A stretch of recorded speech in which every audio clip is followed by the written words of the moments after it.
Sean is running for state representative in the 60th district.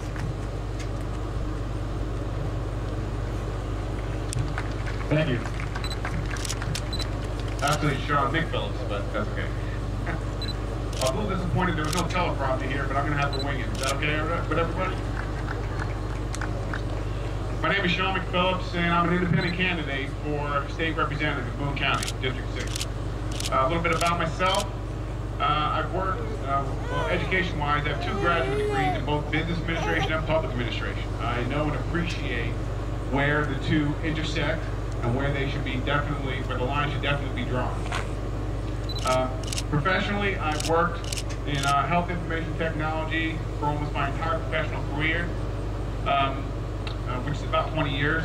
And in that 20 years, I've done a lot of large-scale government types of projects, both the state and federal level, and even some international. Probably the most notable 2 projects I've worked on were the BioSense project for the Center for Disease Control, which is counter-viral terrorism and situational awareness. And the current project I'm working on now is out of the University of Kentucky, where we're actually engaging physician practices around the Commonwealth to get up on the current health information technology for their practices so they can improve the quality of healthcare for people throughout the Commonwealth, and not only just improve the quality of healthcare, but actually streamline the process, reduce costs, and reduce medical errors. I'm running as an independent because I became independent 2 years ago in 2008. That may sound a little familiar to some people. You know, it's been, I've been a Republican for the longest part of my my adult life, and I just became so disenfranchised with the Republican Party. It just seemed like it was 2 sides of the same coin, and so I decided to jump ship and become independent and say, you know what, I can't say that I support a party that doesn't necessarily support its own principles. So I decided to support my own principles and make my political positions public for the world to see at independentbluegrass.com. And ironically, a year later, I started to see a lot of people doing the exact same thing, and that's when the Tea Party movement was born. And I'm real thrilled to see that I'm not the only person out there. So I thank you. The one point I want to really talk about today is, you know, we talk about limited government, fiscal responsibility, and free markets, and while that's all common sense, you think anybody would support that. The fact of the matter is this: you know, I hear a lot of people talking about it, but I don't hear a lot of solutions on how to actually execute it. And what I'd like to do is take the next minute or so to explain to you what I want to do as your state representative in Boone County to actually help achieve those goals.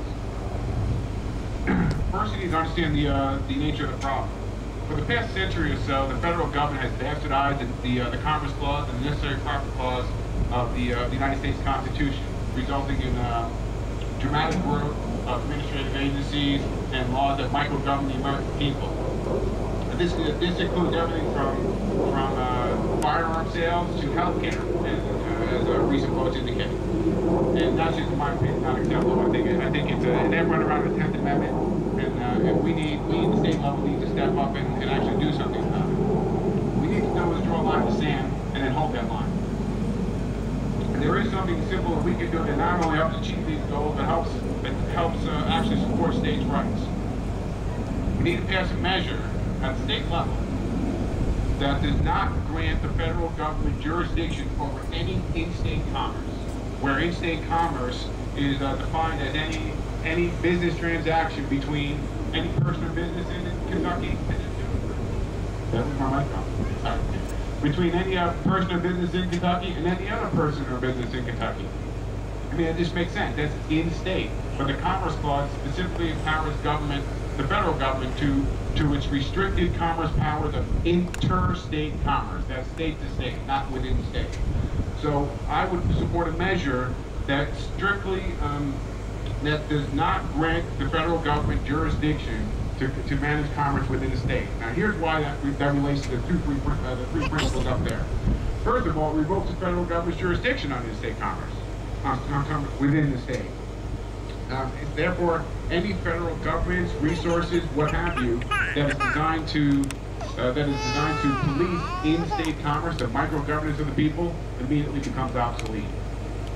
Secondly, free markets. By revoking the federal jurisdiction of interstate commerce, no federal law enforced on any transaction between any person or business can happen. And that means things like the healthcare reform. If you a patient go see your doctor or a hospital here in the Commonwealth, that is outside the jurisdiction of any federal law, in my opinion. And any time that the federal government tries to create a law that micro-governs you on a day-to-day basis of these kinds of basic commerce transactions is, in my opinion, a violation of the 10th Amendment. And third, by fiscal accountability and responsibility, the reality is we're here today on this beautiful day, and the fact of the matter is we can scream as loud as we want, and the people in Washington really can't hear us. But the people in Frankfurt, they can, especially me. If you elect me to be your state representative, I'm not some guy who's going to spend 2/3 of the time in Washington D.C. I'm somebody who lives in your neighborhood. You want to hold me accountable, you knock at my door. Now, fortunately, we have a great state representative. We have a great congressional representative, Jeff Davis. I've met him on several occasions, and I think he'd be a great partner at the federal level. And I strongly support Rand Paul, because I think he'd be a great partner to help achieve this objective in the United States Senate. Thank you very much, everybody. Have a great day.